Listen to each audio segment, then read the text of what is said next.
The Eastern Conference Finals are here. It's time to preview and predict them. The number 2 seeded Celtics versus the number 8 seeded Heat. Only the second time a number 8 seed has gotten this far. The 99 Knicks got all the way to the finals. And it's the third time in 4 years that these two teams are meeting in the Eastern Conference Finals. 2020 bubble. Heat did it in 6. Last year, the Celtics overcame the Heat in 7. It was a very, very, very close series that came down to the wire. The Celtics are massive favorites in this series. Does not feel right. It just doesn't feel right that they should be favorites with the way the Heat are playing. But them's the lines. Let's take a quick look at the Eastern Conference schedule. They get underway Wednesday, every second day, all at 8:30 Eastern on TNT, every single game. So if you're a person of routine, you got to be happy with this. I think Western Conference Finals are 8:30 p.m. Eastern as well. Exactly, yeah. Set your clocks. Yeah, they're one little switch up on the TV on the Western Conference Finals, but basically the exact same thing. Yeah, 8:30, exactly, every single night. All right, Trey, so let's get into previewing this thing. What's one thing to watch between the Celtics and the Heat? Well, first and foremost, I just got to wish my sister a happy anniversary because I was watching Game 7 of Heat Celtics at her wedding reception last year. Crazy to think it's come around once again. Crazy to think that the Boston fans I know, some I've seen on Twitter, were kind of happy to avoid playing the Miami Heat in round 1 of the playoffs, and now suddenly they're meeting in the conference finals. It is crazy. Again, these don't feel like the two most dominant teams in the Eastern Conference over the past 4 seasons, but I guess they are, since they just keep making the finals in the conference finals. So weird stuff. But this is a legitimate rivalry here. If you meet up in the playoffs that many times, it really matters. So for me, the biggest question in the series is who's going to be the best player? Because it comes down to me, Jimmy Butler or Jason Tatum. Both of them have had 50-point games in huge spots in this playoffs. Both have carried their teams to wins in the postseason that they probably should have lost. They're probably going to guard each other a little bit sometimes. The question I have for Jimmy Butler, is he going to fatigue from really carrying this team through 3 rounds of the playoffs? The Celtics have other creators in Jaylen Brown, Marcus Smart, Malcolm Brogdon, Derek White, other guys who can make things happen with the ball in their hands. Jimmy has a much bigger load to carry than Jason Tatum does because he's going to have to be their primary scorer, their primary playmaker. Bam's a good secondary playmaker. Lowry's still got it sometimes. Gabe Vincent can do some things. But Jimmy's got to be the guy, obviously, for the Heat. For Jason Tatum, I wonder if he's going to be able to figure out the Heat's defense because he's going to see a lot of different defenders. He's going to see a ton of different coverages. There's going to be zones, and it's going to change quite a bit. We know that the Heat at some point will try and take the ball out of his hands. We know he's going to have to hit some sidestep threes. There's just a lot of things that Jason Tatum's going to need to do, and we've seen him have a 51-point game in a Game 7. He put together 5 great quarters to close out the Sixers, and even in that Game 6 when he was struggling, he was doing so much else out on the court to contribute to winning. So he can do a bunch of stuff on the court. The Celtics are going to need him to do a ton on the court, and he's really got to limit the turnovers because that's how the Heat can generate some pretty efficient offense, getting out in transition. So that's going to be an awesome matchup to watch, Jimmy and Jason. I like how your biggest question pertains to the 2 biggest players because mine also pertains to the 2 biggest players in a different way because Jimmy Butler was phenomenal in round 1, as we know, scoring the ball, ridiculous numbers, 37.5 points, 60% shooting, 44 from 3, almost 5 assists. But he did drop off in round 2 in terms of scoring. He was, like you mentioned about Jason Tatum in Game 6, he was doing a lot of other stuff, huge boards, huge blocks, huge steals. But his scoring dropped off considerably, and I wonder if it is because of the ankle injury. He missed a game because of an ankle injury. He limped off after winning the series against the New York Knicks. He was limping around in the locker room, but his numbers went from 37 points to 24 points, 60% down to 43%, 44% from 3 down to 11%. So big drop-offs from round 1 to round 2. And I do think he has to be closer to round 1, as you said, because the Celtics are just going to guard all those support players a little bit better than the Knicks were able to. They're just very, very good on that end. So he has to jump up a little bit. The supporting cast obviously got it done against the New York Knicks. There's no doubt. But also Jimmy's got a really tough task in this series. Yeah. There's no breaks. He's probably going to have to guard Jaylen Brown just the way the things break out. He's probably going to be guarded by Jaylen Brown or the whole glut of guys that you just mentioned. So watching that ankle, to see how much he can score, because I just think he didn't want to and wasn't able to score the same way. Again, he was contributing in other ways, but I wonder how much the ankle is bothering him, how much they're going to try and crowd him on that end. And the other end, Jason Tatum, as you said, how are the Heat going to guard him? Because last year they had PJ Tucker on him. A solid matchup for him. This year during the regular season they had Caleb Martin on him, but now he comes off the bench. Will they insert him into the starting lineup over Kevin Love?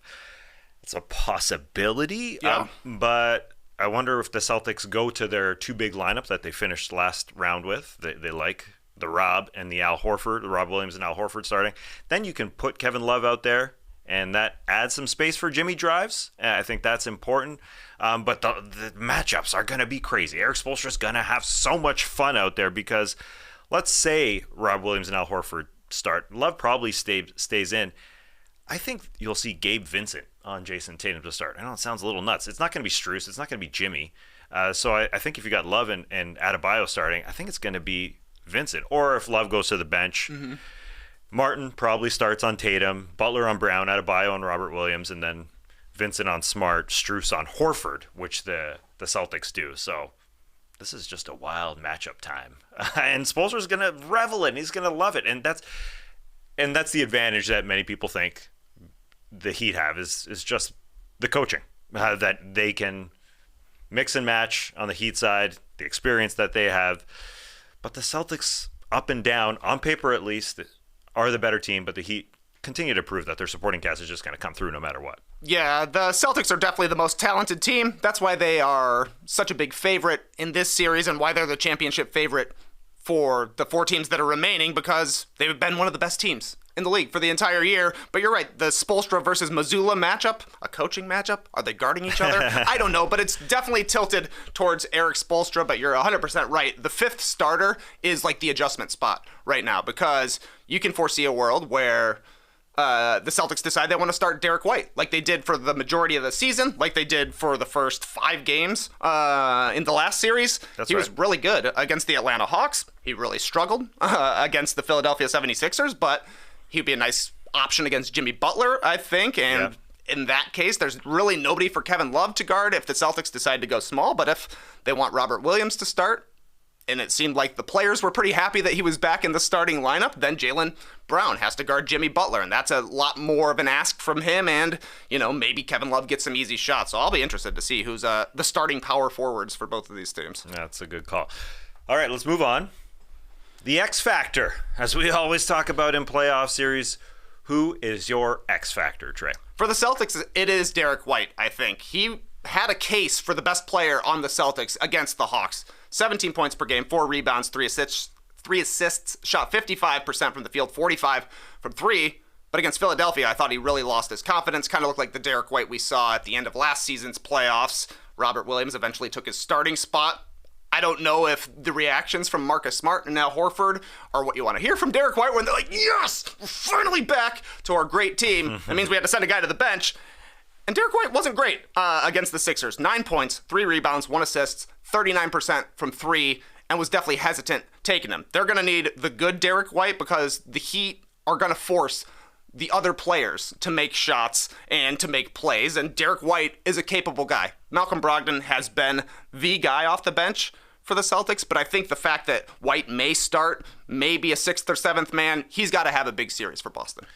That's a good call. Yeah, him and Broggy as the bench duo coming, bench guards, or as you said, Derek White could be starting. I think those are the X factors on the Celtics side. You're totally right. Brogdon, even more so, I think, because he'll be guarding Kyle Lowry, and Kyle Lowry has just been such a spark for this Heat team that continuously produces incredible supporting cast play. Brogdon has shot well from 3, 43.5 in the playoffs. Ridiculously good. And dealing with Lowry. I think that's the biggest advantage, the biggest change that the Celtics have from last year. You can tell me, Ash, you can tell me why the Celtics team is going to win, but I think Brogdon playing Peyton Pritchard's minutes that he had last year is just such a huge advantage. Now, who knows with this Heat team? I mean, they just continuously produce guys, but I think Brogdon's going to be the biggest factor on that side. And on the other side, let's talk about the supporting cast for the Heat. I think Duncan Robinson along with Lowry off the bench, along with Caleb Martin or Highsmith or Cody Zeller. He is probably the biggest X factor because he has found a way to spread the floor for those other guys, to spread the floor for Kyle Lowry, to shoot 42.5%. It's ridiculous how he continuously hits threes, and the numbers that the Heat are beating their opponents by when he's on the floor continue to go up and up. They're beating teams by 16.8 points per 100 possessions when Duncan's on the floor. They're really, it's a stupid number. Yeah, they're ridiculous. Actually, they're using him so well, but they use him in spot minutes. They don't use him a ton off the bench, and I wonder if the Celtics are going to hunt him every time down. They're good at that. Will they hunt Kevin Love? It's an interesting X's and O's. Duncan has been so good. That's crazy, man. The guy was lights out in the bubble, got the huge contract, and has been basically unplayable since until this playoffs, when suddenly he's a key member of the Heat once again, and his movement has been causing problems. I think he's a big-time X Factor. I didn't realize the splits were that ridiculous for him being on. It shouldn't be that good. No. That's too much for Duncan Robinson. I think Kevin Love is another X Factor here. He needs to hit threes. He needs to crash the offensive glass, hit 43% from three against Milwaukee. Awesome. We would love to see that again if we're the Miami Heat. 24% though against the Knicks. Kind of the flip-flop of things. Definitely came back down to earth. So if he's shooting well, he'll kind of be the PJ Tucker for the PJ Tucker took a bunch of wide open corner threes at the start of Game 7, had 11 points in the first quarter. Kevin Love will be getting those opportunities, and if he's got the jumper working, that's easy points for Miami. Yeah, there's a few guys that need to hit threes to space the Heat floor. It's Kevin Love, give Jimmy some space. Duncan Robinson, give Lowry some space. And Gabe Vincent. Will he continue to be Gabe Vincent? It's continuously to hit shots. So they've asked all those guys, plus Caleb Martin, to come in and hit threes. They keep doing it. And so, the Celtics are ridiculous favorites in this series. But it's just because of the names, I suppose. I know they had such a great regular season. But, Ash, let me ask you, do you consider the Celtics to be such heavy favorites? I would like to say yes, but the Heat, they're always scary to play, right? Right. And you're talking X Factor right now. I think one that you probably miss is Bam, because Bam's big reason why they went to the finals in 2020 in the bubble, right? And everybody's always asking for more from him. If he can show up and kind of be like the what do you want to say, the theorized version of Bam Adebayo, the best version, yeah, the aggressive version, exactly. So if he shows up and he's there, then it's kind of scary for the Celtics. I think that's one player I'd be looking out for. He can definitely be the best big in this series, and I think that Miami needs him to be the best big in this series to swing an advantage their way. Because if you're looking advantage-wise, it's like maybe Butler and Tatum. One of them will have a better game here and there, but they're pretty much a wash. The backcourt, you would think, goes towards Boston with the variety of players they can throw out there. Obviously, Jaylen Brown is ahead of Max Strus in the pecking order. But in the front court, there's a chance for Bam to be the best guy. Guarding the rim, bringing the ball up the court, finding people, creating out of short rolls. There's definitely an opportunity for him, whereas if you're the Celtics, you're just hoping Al Horford is lights out from three. Once again, the elite shooter that he calls himself, finished second in the league in three-point shooting. He hit a ton of clutch shots for the Celtics the entirety of the season, and he's going to get looks too. And we don't know who's necessarily going to guard Bam. If they start Robert Williams, Bam could have some space because Robert Williams wants to roam a little bit, and aggressive Bam could have some space, but it could be Al Horford as well if the Celtics decide to go small. Chess matches will be happening between Spoelstra and Mazzulla. All right, prediction time. Let's do this thing. What do you got, Trey? This is interesting. I'm a little scared because Jimmy Butler's like, I'm going to learn from what happened last year, and it ain't going to happen again. And it came down to the very last shot of the season for the Miami Heat last year. When I look at these teams, the Celtics to me look like it's between them and Denver, like who looks the best when they're playing their absolute best, but Boston looks unbeatable when they're really cooking, when they're playing defense. They also beat themselves quite a bit. Whether it be turnovers or just getting cold from three and getting into ISO mode, taking turns. The Heat, I think, don't really beat themselves all that often. They can go cold from three, and that's when they look their worst. I think Boston wins a lot of blowout games in this series. I think Miami will win the close games in this series, but generally the blowout team is better. So give me Celtics in 7. They've got home court. Didn't matter last year, though.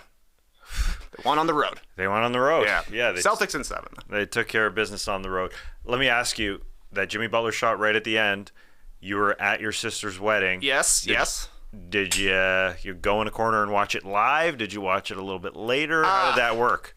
Okay, I think I left probably during the third quarter because I saw like the end of the fourth quarter at home. I was watching it on my phone when Laura drove, and I saw Jimmy pull up for 3, and I thought, this guy's not going to the hoop. Right. Nobody goes to the hoop more than Jimmy Butler. I still think he should have went to the hoop. Draw a foul on Al Horford. This guy gets free throws. He ain't going to make the same mistake this year. But he said he would take that shot again. He would do confidence. He would do He's it got the confidence, man. He's got the confidence, and that's why I'm taking the Boston Celtics. I just can't take the Heat. I do think Jimmy is a little bit hobbled. It just wasn't the same aggressive Jimmy. Now, he didn't have to against this New York Knicks, against the New York Knicks and their offense in round 2, but he's going to have to be incredible in this series. He's just going to have to be monstrous. It's a lot to ask of Jimmy. He can do it, but I agree. The Celtics, they're better. The Malcolm Brogdon factor is huge in this one. The Spoelstra factor is also huge, so that makes me quite reluctant to take the C's, but I'm taking them in 7. Ash, since we already asked you, let's get your prediction. We already know who you're taking as a Celtics/Hawks fan. Don't throw the slash right now. The Hawks are gone. I'm a Celtics fan full-time right now. Full-time Celtics full-time. I'm going to go Celtics in 6. There we go. Yeah, There we go. 6. Confidence, Just a little scared. They're the scariest AC I think I've ever seen. But just because it's the Heat. Yeah. But, yeah, in 6. All right. Can't wait. Game 1 gets going on Wednesday.